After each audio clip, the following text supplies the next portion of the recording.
परसों किसान आंदोलन में जिस तरीके से किसानों पर लाठीचार्ज की गई थी, उसको लेकर आपका क्या सोच है? देखिए, किसानों पे जो लाठीचार्ज हुई है, प्रशासन आरोप लगा रहा है कि किसानों की तरफ से गोली चली तो प्रशासन भी वीडियो जारी करे। ये प्रशासन में जितने भी पुलिस पदाधिकारी हैं और पुलिसकर्मी हैं, उन सबका बैकग्राउंड जांच हो।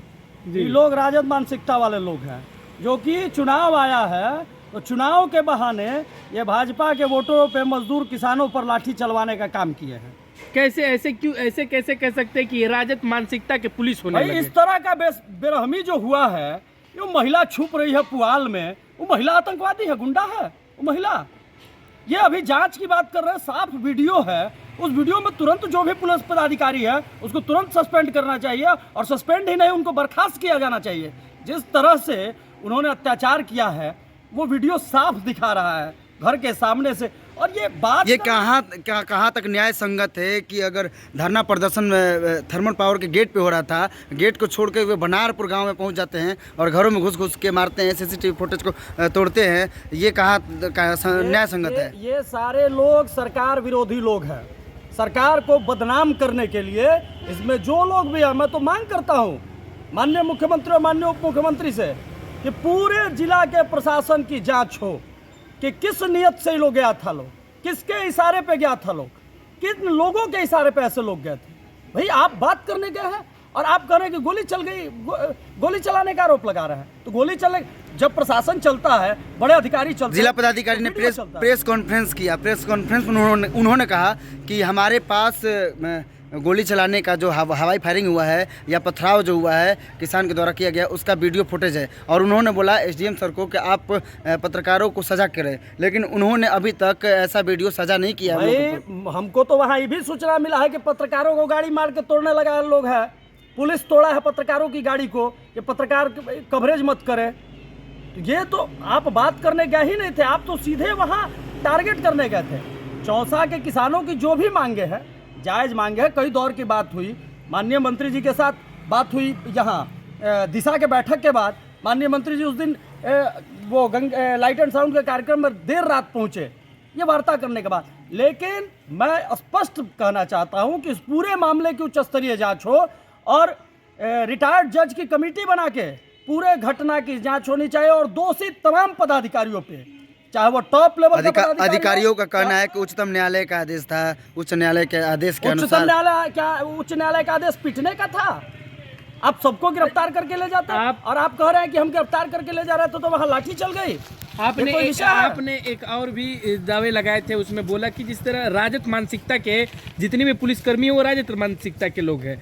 आखिर राजद मानसिकता के अगर वो लोग थे तो राजद का तो सरकार भी नहीं है, तो वो प्रशासन किस तरीके से राजद के इशारों पे चले? अभी तुरंत सरकार बदली है ना, तो पहले वो कुल ट्रांसफर पोस्टिंग कराया है लोग। तो वैसे ही लोग, मैं तो कह रहा हूँ बैकग्राउंड जांच होना चाहिए किसी भी मानसिकता का। अगर कुछ भाजपाई निकल गए तब उसमें क्या कीजिए? भाजपाइयों निकल गए तो सस्पेंड कीजिए। भाजपाई कौन सी होता है? गलत जो करेगा उसको सस्पेंड करना है। कुछ देर के लिए कश्मीर जैसा हाल हो गया था चौसा का। कश्मीर जैसा हाल नहीं हुआ था, ये कश्मीर का हाल नहीं कहेंगे। कश्मीर में भाई इस तरह का नहीं होता है, ये फिलिस्तीन इजराइल वाला हाल कर दिया है लोग। पुलिस ने जो काम किया है वह दुर्भाग्यपूर्ण है, माफ़ी योग्य नहीं है। ऐसे सभी लोगों पर कार्रवाई होनी चाहिए, ऐसे सभी लोगों को मुअत्तल किया जाना चाहिए, बर्खास्त किया जाना चाहिए, चाहे वह नीचे का सिपाही हो या टॉप का पदाधिकारी हो, सब पे कार्रवाई होना चाहिए। डीआईजी साहब, आज रैंक के डीआईजी भी आए थे, वो भी वहाँ पे थे जब लाठीचार्ज हो रहा था। तो डीआईजी, एसपी, डीएम, एसडीएम सारे पदाधिकारी वहीं पे मौजूद थे और उनके सामने कैमरे को तोड़ा जा रहा था। भाई ये तो इशारे पर हुआ है ना, ये तो प्रशासन के टॉप पदाधिकारियों के भी इशारे पे हुआ है। ये एकदम गलत हुआ है। जो भी दोषी है उन पे कार्रवाई होना चाहिए। अगर कल गए बनारपुर के घटना के बाद, जो बनारपुर रात में घर में घुस के मारा था, लोगों को याद है, उसके बाद ये मामला फैला, आगे आग की तरफ फैला, फिर दोबारा में ये घटना आप वही करने जा रहे हैं। ये एकदम गलत है।